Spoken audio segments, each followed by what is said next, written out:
Hey guys, call me Tanner here for another update from the facility. It's a lot being done, but it's also a lot of the little things like all the electrical's done. I'll give you guys more of a tour like I did last time again once we have like drywall and everything up, but we're in one of the rooms. You can see all the plumbing's ran, all electrical's ran. These are like the low voltage where we're hanging the TVs.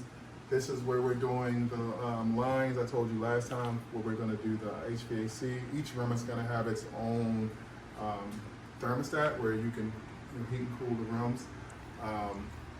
I wanted to talk to you guys a little bit about the fire department. So when you're doing larger facilities like this, they're going to ask you for a copy of your emergency evacuation plan.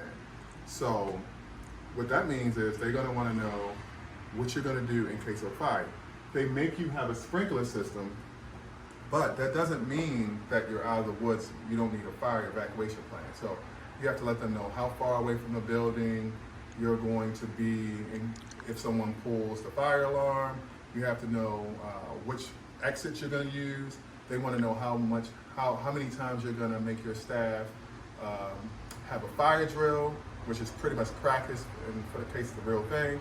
If there's a fire, where are you going to take the people? So we have a hotel here nearby, so I just put down, and I'm going to have a relationship with this hotel. In case of emergency here, we'll go to the hotel and shelter there until we have, provisions in this facility to bring them back. They want to know how often you're going to train new staff members that come in. So pretty much you have to say, okay, well, every new person that comes in, they're now going to have to do the same fire drill that the other staff had, or they can't start working. So that way all your staff is up to date on your fire drill. So they're going to want to see that. The fire department's going to want to see that even before your licensing authority will. So then in turn, I'll take that and then give that same fire drill to the licensing authority, which here is OHCQ. But each state is called something different. If you need help with your licensing, this is one of the things. It's probably like a 40-page fire drill.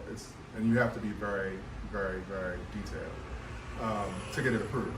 Or else they're going to make you get a crazy fire system that's going to be super beefy and super, super expensive. So as I was saying, if you need help with your fire drill or your licensing procedures, I do have a course.